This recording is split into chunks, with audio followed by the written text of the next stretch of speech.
Hello ladies and gentlemen, tis I, Groovy Guy. Today we're going to be having a look at Transformers Titans Return Deluxe Class Highbrow with Xort, X-O-R-T. He's not Gort anymore, he's Xort. Why they couldn't go with something like Bort or Court or Fort? Well, I guess they couldn't go with Fort, but anyway, here he is. He's apparently a remold and retool and repaint of Scourge, but the gimmicks that are borrowed from Scourge and put into this are very minimal. I think it's just the legs going down. I don't know. I don't have a Scourge from this line. I don't really intend to get that one, but here we are with Highbrow. He transforms into a double-bladed helicopter. Blade works fine on that side, but on this side, for some reason, okay, I hit that one and made that there. So yeah, he won't stay up in the air very long. He has a landing gear because reasons. I mean, you can tell there the landing gear juts out, but there's not really anything else for it to land on, so it's usually just best to have that up and to have the guns as landing gears. Now there are landing gears on the guns, as you can tell there, but for some reason they're completely superfluous because stick on the side like that, stick on the side like that, and there. It's still just, he's just sort of sitting on the ground really, really flat.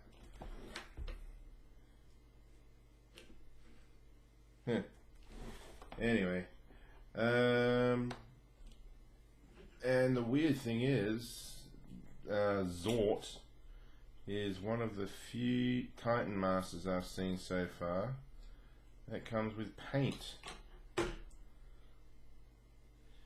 Don't know if it's meant to be Xort or Beachcomber. But yeah, he's got a silver visor, but the rest of him is unpainted, except of course for the head. See if we can get a nice look up at that. There we go. He looks like a no-nonsense kind of nerd.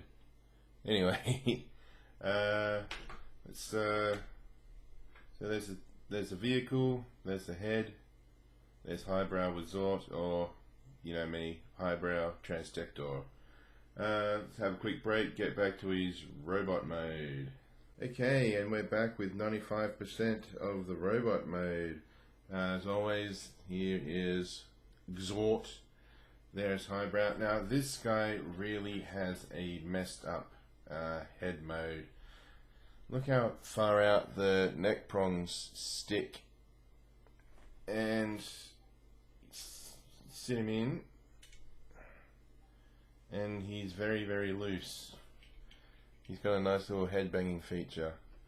Now, when I first got him, the head would barely stay in at all, and I sort of rectified that. I'm not sure how, but if you can see here in the back, he's got 1, 2, 3, 4 screws.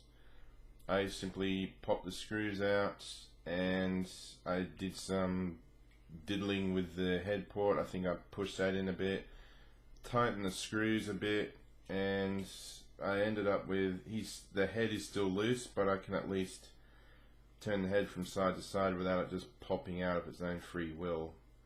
And he does, I mean, if you're going to have him on your display shelf, you can. Sorry about that, and a little interruption there. I think, what was I talking about? Oh yeah, the head. The head does seem to like to flop about a bit, but after I did some fiddling about with the screws and the neck socket in there, it does seem to hold the occasional position, but that's just a really weird design choice. I've looked it up online, and apparently all the Highbrows, this is an intended design. Don't know why the camera's suddenly gone out of focus. I think I need a better background, or more bland background, just so the camera doesn't focus on it every now and again. Anyway, he does have this little pop-out chest piece, which no one really knows what it does, but I honestly think that it just brings out some definition. So what you do is you just push the bottom there, and it comes out, and then you got a nice little chest poppy outy bit. And his wrists are fairly odd too. They sit there, that looks natural, but they can fold all the way out to there. Don't know why.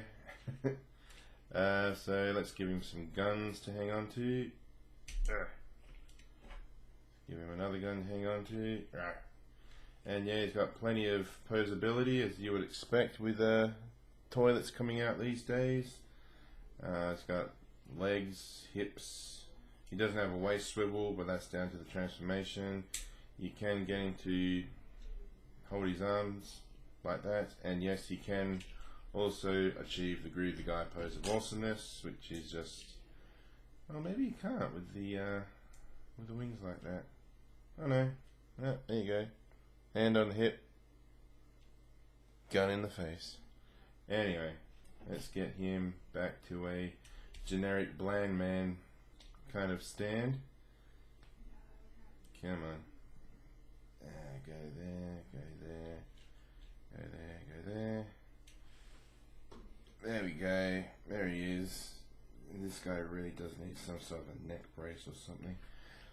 Anyway, here he is with his G1 self. So they are pretty close in size, but obviously posability, nostalgia, I guess. Hang on. There we go.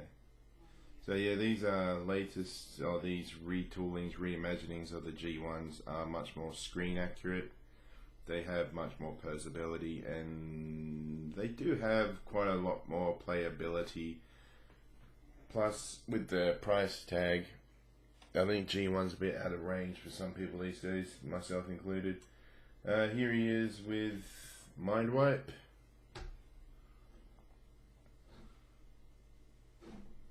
There you go.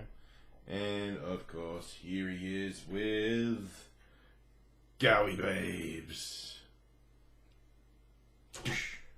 Oh, he withstood the blow of Galvatron.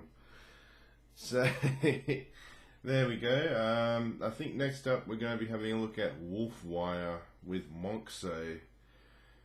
Oh god, someone's been smoking something good over at Hasbro when they came up with these names. So anyway, thank you very, very much for watching the video. I hope you have a good day, and I hope you enjoy the rest of your day, no matter what it is you may be doing. Going to have a video to Mind Wipe, link to that video from yesterday. So yeah, if you can also hit the subscribe button. I have hit 100 subscribers, as you can tell by the Black Zarak video, so yay! Next goal is going to be probably 1,000, but I've set a realistic date of Christmas 2030. I think would be an apt title. An apt goal, realistic wish. I am still going to be around making videos at that time, provided there's nothing unforeseen. And yeah, thank you very much for watching, and I'll see you next time. Bye now.